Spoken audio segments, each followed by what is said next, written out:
tous ce masque. Oui, c'est bien celui de V.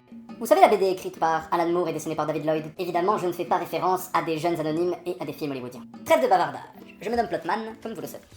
Et je suis ici pour vous parler théorie du complot. Mais d'abord, que signifient ces deux mots? En effet, les mots dans une langue arbitraire comme la langue française subissent le poids de la définition et leur étymologie doit être maîtrisée par celui qui les emploie.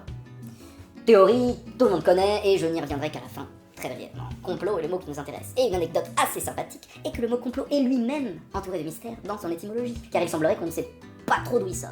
D'après le Trésor de la langue française, la définition du mot complot est une réunion de plusieurs personnes organisées secrètement dans le but de nuire à une personnalité ou un groupe de personnes. D'après cette définition, des complots, il y en a depuis la nuit des temps. Par exemple, le complot contre César, qui a fini en coups de couteau et bain de sang. Le plus connu, la conspiration des poudres, par un certain Guy Fawkes, qui disait « Remember, remember, the 5th of November », etc. On connaît le complot. Et je ne vais pas faire la liste de tous les complots qu'il y a eu dans l'humanité. Il y a suffisamment de chaînes de top pour s'en charger. Mais je sais de quoi vous voulez que je vous parle. Vous voulez que je vous parle de la théorie du complot telle qu'on la connaît dans la culture pop virtuelle actuelle. C'est-à-dire cette théorie qui regroupe une quantité d'hypothèses très nombreuses de beaucoup de sujets différents. Donc Illuminati, reptilien, etc., etc. Quel est le point de départ? Pour nous les enfants de l'ère numérique, le début peut se trouver à peu près vers les attentats du 11 septembre. Là, la première fois que les complotistes sont entrés dans nos vies. Effectivement, c'est à ce moment-là que dans nos cercles d'amis, dans les cercles de travail, peut-être même dans les cercles familiaux, on commençait à entendre des gens qui disaient je suis pas d'accord avec ce qu'ils disent quand même, c'est un peu louche. Du coup, commençaient à douter de la version officielle. Même des stars. Et la télé leur répondit, est-ce que vous pensez que c'est un complot?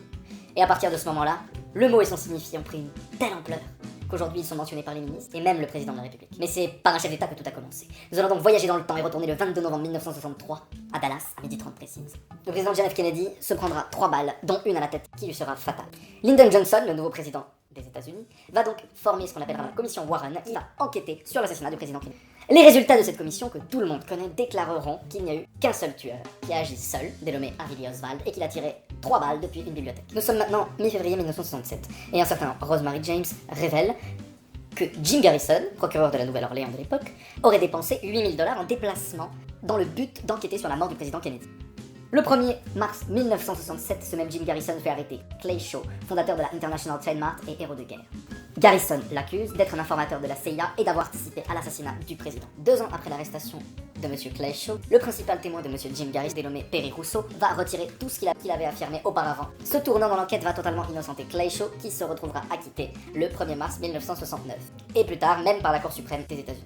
Mais nous allons faire un petit bond en arrière à la date fatidique du 19 juin 1967, quand Jim Garrison est invité par la NBC pour parler de son enquête. Il fera une magnifique entrée en matière, en parlant de contes de fées et de vérité. Je vous laisse la transcription entière de l'interview en lien en bas de la vidéo. Mais il y a quelque chose qu'il faut faire remarquer.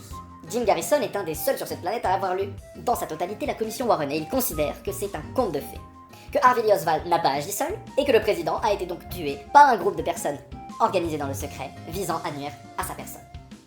Donc Jim Garrison affirme qu'il y a eu un complot pour tuer le président Kennedy.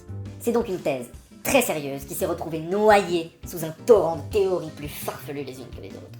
Et du coup, quand on parle de théorie du complot, certaines personnes l'ont déjà fait remarquer et ils ont raison, il faut mettre un S. Car il y a plusieurs hypothèses et de niveaux intellectuels totalement différents, mélangées toutes dans le même saladier et servies à la même sauce. Ouais, je fais des métaphores. Mais étant donné que je suis un détective, je suis nullement intéressé par les résidus d'émotion et toute autre publicité qu'on fait autour d'un crime. Ce qui m'intéresse dans une affaire criminelle sont 5 points. L'arme du crime, la victime, les innocents, les coupables, ou le coupable, et le plus important, le mobile. Retenez bien ceci. Au-dessus de tout, au-dessus du qui, au-dessus du comment, il y a le pourquoi. Vous voulez un coupable, vous voulez le bon coupable. Trouvez le pourquoi, trouvez le mobile, et vous l'aurez. Je vous dis donc à la semaine prochaine pour résoudre l'affaire Kennedy.